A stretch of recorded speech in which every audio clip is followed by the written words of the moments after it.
Good morning students. आज के इस वीडियो में हम रूबिएसी फैमिली के सलाइन फीचर्स, उसकी सिस्टमैटिक पोजीशन और उसकी इम्पॉर्टेंट वेजिटेटिव फीचर्स के बारे में बात करेंगे। रूबिएसी फैमिली जो होती है उसे कॉफ़ी फैमिली या रबर फैमिली भी कहा जाता है। इसकी जो सिस्टमैटिक पोजीशन है, वर्गीकृत स्थिति है, तो इसका जो प्रभाग होता है, जो डिवीज़न होता है वो होता है एंजियोस्पर्मी। सब डिवीज़न होता है डाइकोटिलिडनी। जो वर्ग है, जो क्लास है वो है गैमोपेटेली। सीरीज़ है इन्फेरी। और जो ऑर्डर है वो है रूबियल्स और फैमिली है रूबिएसी। तो ये बैंथम एंड हुकर के क्लासिफिकेशन के अकॉर्डिंग रूबिएसी फैमिली की सिस्टमैटिक पोजीशन है। इस फैमिली के सलाइन फीचर्स की अगर हम बात करें कि इसके इस कुल के क्या क्या विशेष लक्षण हैं, तो इस कुल में पाए जाने वाले पादप जो होते हैं वो हर्ब्स, श्रब और ट्रीज़ तीनों ही प्रकार के होते हैं। इसके अलावा जो पत्तियां पाई जाती हैं इसके अंदर, जो लीफ होती है वो सम्मुख क्रॉसित प्रकार की सिंपल लीफ पाई जाती है। सम्मुख क्रॉसित का मतलब होता है अपोजिट, या लीफ का मतलब होता है पत्तियां अपने से ऊपर या नीचे वाला जो जोड़ा होता है, जो पेयर होता है, उसके साथ समकोण बनाती हैं।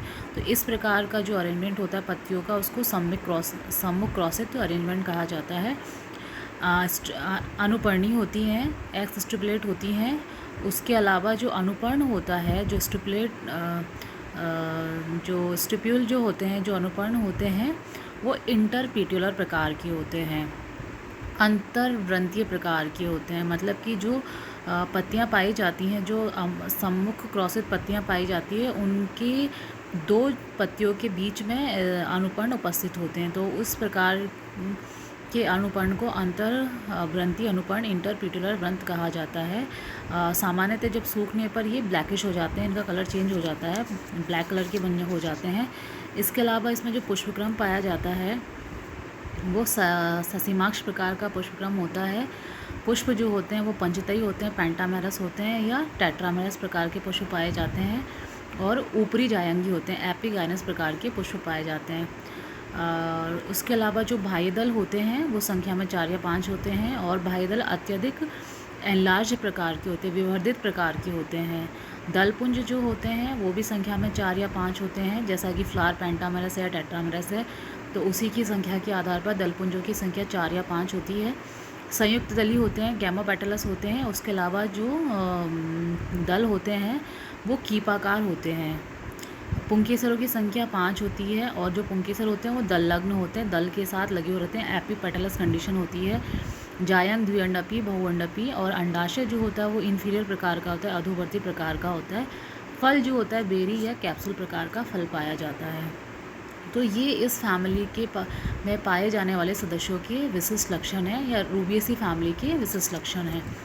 इसके अक्रेंस और डिस्ट्रीब्यूशन की बात करें तो इस कुल में लगभग 500 वंश और 6000 प्रजातियां सम्मिलित हैं, जो कि उष्णकटिबंधीय क्षेत्रों में पाए जाते हैं। इसके अलावा विश्व के कुछ शीतोष्ण प्रदेशों में भी पाए जाते हैं। गैलियम की जो कुछ प्रजातियां हैं वो ध्रुवीय प्रदेशों में भी पाई जाती हैं। उसके अलावा रूबिया ठंडे प्रदेशों में पाए जाने वाली प्रजाति होती है। भारत में अगर इसके डिस्ट्रीब्यूशन की बात करते हैं तो इसमें लगभग 76 वंश हैं, और उनकी 274 प्रजातियां भारत में पाई जाती हैं रूबिएसी फैमिली की। उसके अलावा ये मुख्यतः उष्ण कटिबंधीय और उपोष्ण पूर्वी हिमालय क्षेत्रों में 4000 मीटर की ऊंचाई तक मिलते हैं। इसके हैबिट और हैबिटेट की बात करते हैं, प्रकृति और आवास की, तो इस कुल के जो सदस्य होते हैं उनमें डाइवर्सिटी पाई जाती है, विविधता पाई जाती है। जैसे अधिकांश पौधे, जैसे झाड़ियाँ अथवा छोटे वृक्ष भी होते हैं। झाड़ियाँ जैसे एक्जोरा जो होता है, म्यूसेंडा। वृक्ष में जैसे कदम का और हल्दू, अडीना और आरोही क्लाइंबर्स भी इसमें पाए जाते हैं, जैसे ओनिटस, ऑक्सीफाइला। इसके अलावा शाक पाए जाते हैं, जैसे बोरेरिया। इसके अलावा कुछ एपीफाइट्स भी होते हैं, अधिपादपीय भी सदस्य इसमें पाए जाते हैं, जैसे कि मिर्मिकोडिया। तो इस प्रकार से इस फैमिली के अंदर के सदस्यों में पर्याप्त विविधता पाई जाती है उनके प्रकृति व आवास में।